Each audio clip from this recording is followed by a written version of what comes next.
आपण ऐकत आहात VAG मराठी स्टोरीज आणि सादर करत आहे मिसमॅच लवचा पुढचा भाग सुरू करण्याआधी प्लीज माझ्या चॅनलला सबस्क्राईब करून घ्या आणि आधीचे पार्ट ऐकले असल्याची खात्री करून घ्या.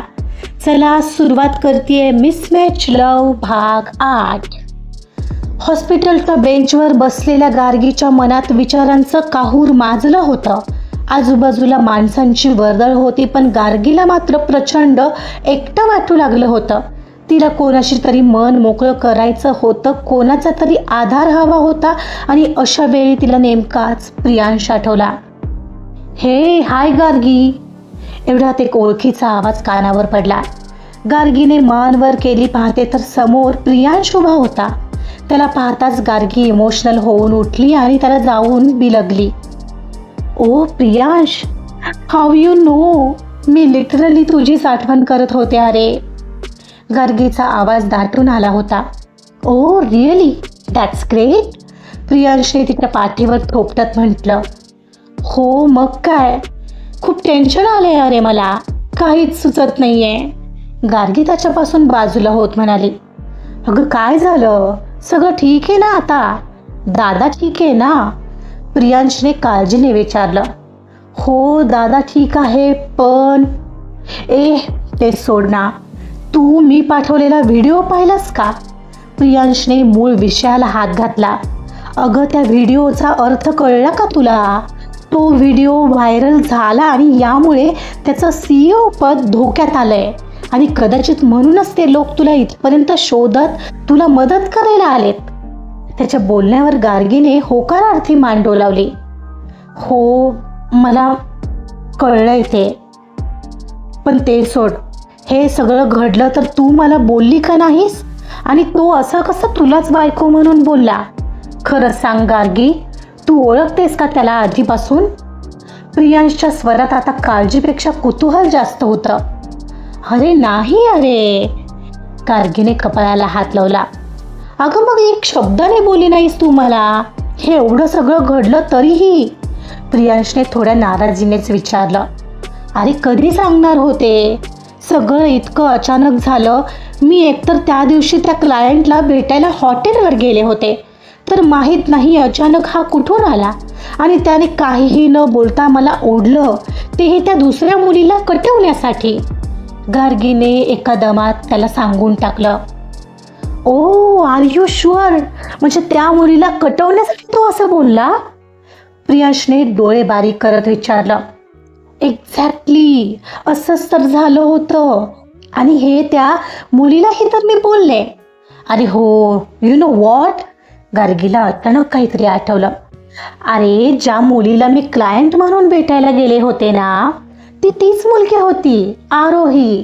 तिला माझ्याकडून लेहेंगा शिवून हवा होता. ती मला तिथं भेटली, तिलाही माहिती आहे हे सगळं. मी सगळं सांगून टाकलं तिला की त्या माकडाचा आणि माझा काहीही संबंध नाहीये. अच्छा, म्हणजे असं आहे तर, प्रियांश काहीतरी गहिरा विचार करत असल्यासारखा हरवून बोलत होता. पण याचा अर्थ कळतोय का तुला गार्गी. हो चांगलाच कळतोय. तो त्याच्याच कर्माने आणि त्याच्याच कृतीत अडकलाय, म्हणूनच चांगलंच सुनावून आले मी त्याला आत्ता. त्याच्याच केबिनमध्ये त्याच्या इगोचा फुगा फोडून आले मी. गार्गीच्या चेहऱ्यावर आता थोडा अभिमान होता. काय, तू का म्हणून त्याला सुनावलं, प्रियांशने चमकून विचारलं. अरे भेटायला तर जावं लागणार होतंच ना, आणि लग्न करायचं म्हणजे काही जोक आहे का. मला माझ्या अटी तर त्याला सांगायच्या होत्या, आणि माझ्या अटी ऐकून असा जळफळत होता ना तो की बस. पण यार आता असं वाटतंय बऱ्याच अटी राहिल्या माझ्या. अरे बघ ना, त्याने ही केवढी मोठी फाईल दिली आहे अटींची, म्हणत गार्गीने हातातली फाईल त्याला दाखवली. प्रियांशने ती फाईल हातात घेतली. त्यावरील इनामदार ग्रुपचा लोगो बघून त्याच्या डोळ्यात एक वेगळीच चमक आली. एक काम कर गार्गी, लगेच सही करून टाक, प्रियांशने फाईल न उघडताच म्हटलं. म्हणजे असं न वाचताच, गार्गीला धक्का बसला. हो, त्यात काय वाचायचंय. प्रियांश आता तिच्या जवळ आला. त्याचा आवाज खाली गेला होता. अगं तुला कळतंय का तुझ्या हाताला काय लागलंय? तुझ्या हाताला घबाड लागलंय, घबाड. ए यार गार्गी, आता इमोशनल नको होस. आता फक्त डोक्याने चाल. एवढा पैसा कमावशील, एवढा पैसा कमावशील की बस. गार्गी त्याच्याकडे आवासून बघतच राहिली. ओय हॅलो, कसला पैसा? काय बोलतोयस तू? अगं हीच वेळ आहे गार्गी, या श्रीमंत माणसांकडून पैसे काढायची हीच संधी आहे. त्याचे हात आता दगडाखाली आहेत. त्याची इज्जत, त्याचं पद सगळं तुझ्या एका सहीवर अवलंबून आहे. आणि तशी ही चूक त्याचीच आहे, तुला ओढण्याची. तू मागशील तेवढा पैसा तो काढून फेकेल बघ, आणि मग आपण श्रीमंतीत लोळू. विचार कर, तुझं बुटीक, तुझं स्वप्न, आपलं स्वप्न सगळं कसं एका झटक्यात पूर्ण होईल. आहेस कुठं तू? प्रियांशच्या डोळ्यात आता प्रेम नाही तर लोभ स्पष्ट दिसत होता. What are you saying Priyansh? गार्गीला स्वतःच्या कानांवर विश्वास बसत नव्हता. ती रागाने एकदम बाकड्यावरून उठून उभी राहिली. तिचा बॉयफ्रेंड, ज्या माणसाकडून तिला आधाराची अपेक्षा होती, तोच माणूस तिला स्वतःचा सौदा करायला सांगत होता. Gargi, be practical. प्रियांश, तू माझ्या लाचारीचा आणि त्या लग्नाचा सौदा करतोयस? गार्गीचा आवाज आता चढला होता. तिचे डोळे रागाने भरले होते. माझा भाऊ आतमध्ये मृत्यूशी झुंज देतोय प्रियांश, आणि मी माझा स्वाभिमान मारून स्वतःला विकून हे लग्न करते, आणि तुला यात पैसा आणि सेटलमेंट दिसते. हेच आहे का तुझं प्रेम? गार्गीचा तो रुद्रावतार बघून प्रियांशच्या पायाखालची जमीन सरकली. त्याला आपली चूक लक्षात आली. त्याला वाटलंच नव्हतं ती अशी रिॲक्ट होईल. आता ही सोन्याची अंडी देणारी कोंबडी हातातून जाईल त्याची त्याला जाम भीती वाटली. तो पटकन जागेवरून उठला आणि त्याने गार्गीचा हात पकडला. ए गार्गी, शांत हो अगं, माझं तसं म्हणणं नव्हतं. प्रियांशने एकदम मवाळ स्वरात चेहऱ्यावर निरागस भाव आणत म्हटलं. तू मला चुकीचं समजतेस गार्गी, प्लीज ऐकून तर घे माझं. काय ऐकून घेऊ? अजून काय बाकी राहिलंय? हे लग्न म्हणजे जोक वाटतोय का तुला? गार्गीने आपला हात सोडून घेतला. ती अक्षरशः थरथरत होती.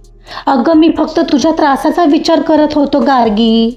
प्रियांशने आता केअरिंग असल्याचं नाटक सुरू केलं. जान, तू गेल्या 7 वर्षापासून किती स्ट्रगल करतेस हे मी पाहिलंय. पैशांसाठी तुमची होणारी वणवण मला भगवत नाही ग आता. मला वाटलं या एका करारामुळे तुमचे सगळे आर्थिक प्रॉब्लेम सुटतील, दादाला बेस्ट ट्रीटमेंट मिळेल आणि तुला पुन्हा कधीच कोणासमोर हात पसरावे लागणार नाहीत. मला फक्त तुला यशस्वी झालेली बघायची आहे ग, म्हणून मी पैशांचा विषय काढला. माझा हेतू वाईट नव्हता गार्गी. तो अत्यंत गोड शब्दात तिला गुंडाळत होता. त्याला माहिती होतं की गार्गीच्या दुखऱ्या नसेवर हात ठेवला की ती वितळते. त्याचं ते बोलणं आणि तो पडलेला चेहरा बघून गार्गीचा राग वितळला. ती मुळातच खूप हळवी होती आणि त्यात प्रियांशवर तिचं जीवापाड प्रेम होतं. तिला वाटलं कदाचित टेन्शनमध्ये तो असं बोलला असेल. नक्की ना? तुला माहिती आहे ना प्रियांश, मला फुकटचं काहीही आवडत नाही. मग पैसा तर फार दूरची गोष्ट आहे. इव्हन माझं बुटीकसुद्धा मी माझ्या मेहनतीवर उभारले. तेव्हा इथून पुढे हा विषय नको हा, प्लीज. हो गार्गी, आय नो, मला माहिती तू किती स्वाभिमानी आहेस. अगं मी कशाला पैशांचा विचार करू? मला फक्त तुला सुखात पाहायचं आहे. प्रियांश अत्यंत सफाईदारपणे खोटं बोलला. सॉरी प्रियांश, हे बघ मला ना आधीच खूप स्ट्रेस आला या सगळ्याचा. आणि तो कार्तिक इनामदार आहे ना, तो अलगच लेवलचा माणूस आहे. अरे आय डोंट नो मी कसं झेलणार आहे त्याला. He is a six person. मला तर पक्की खात्री आहे OCD असणार त्याला. गार्गीचा आवाज आता नरम पडला. म्हणजे? अरे म्हणजे मी लिहिलेला अटींचा कागद जरा काही चुरगळलेला तर काय संतापला तो, आणि माहीत नाही कसा तो त्याच्या पायाखाली गेला तर हा म्हणता चिडला की लगेच हाऊसकीपिंगला बोलावून त्याने सगळा टेबल सॅनिटाईज करायला लावला. जणू काही त्यावर पाल मरून पडली आहे.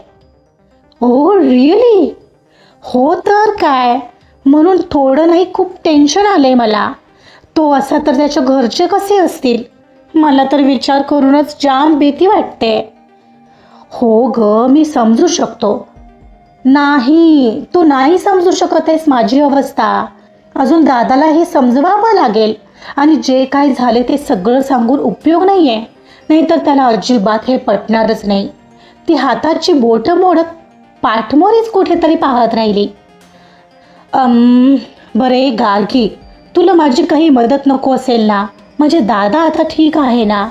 मग माझी काही गरज नसेल तर मग मी निघू का? प्रियांशला तिथून सटकण्यात रस होता. हो ठीक आहे, मी आता घरी जाऊन आंघोळ करून यावं म्हणते आणि येताना काहीतरी बनवून घेऊन येईल दादासाठी. त्याला एकदा भेटते आणि मग निघते. ओके चल मग, बाय, टेक केअर. हो बाय. तिने म्हणताच प्रियांश लगेच निघून गेला. गार्गी तिथेच एक क्षणभर उभी होती. तिने एक दीर्घ श्वास घेतला आणि चेहऱ्यावर एक खोटं हास्य आणून ती निशांतला शिफ्ट केलेल्या रूममध्ये आली. आता रूममध्ये शांतता होती. निशांत उघड्या डोळ्यांनी फॅनकडे पाहत पडला होता. गार्गीला पाहताच त्याने मान वळवली. गार्गी, आलीस? बराच वेळ लागला ग. त्याचा आवाज अजूनही अशक्त होता, पण त्यात मोठ्या भावाची काळजी होती. कुठे होतीस ग एवढा वेळ? गार्गी त्याच्या बेड शेजारी स्टूलवर बसली आणि त्याच्या हातावर हात ठेवत म्हणाली, काही नाही रे दादा, एका क्लायंटला भेटायला गेले होते. उद्यापासून बुटीकमध्येही जावं लागेल दादा. खूप काम पडलंय. बट ते सोड, तू कसं आहेस आता? त्रास तर नाही ना होत आहे? मी ठीक आहे ग, पण गार्गी, पैशाचं टेन्शन आलंय ग. आधीच आपलं कसं चाललंय ते पाहतेस ना, आणि त्यात हा अपघात. डॉक्टरांनी सांगितलं खूप मोठं बिल आहे आणि आपल्याकडे तर. निशांतला स्वतःच्या वेदनेपेक्षा पैशाची आणि बहिणीची जास्त काळजी होती. त्याचे डोळे पाणावले. हे दादा, तू प्लीज या सगळ्याचा विचार करणार नाही आहेस हा? आणि हो, बिलाचं काम झालंय तेव्हा तू आता पैशाचं टेन्शन नको घेऊस.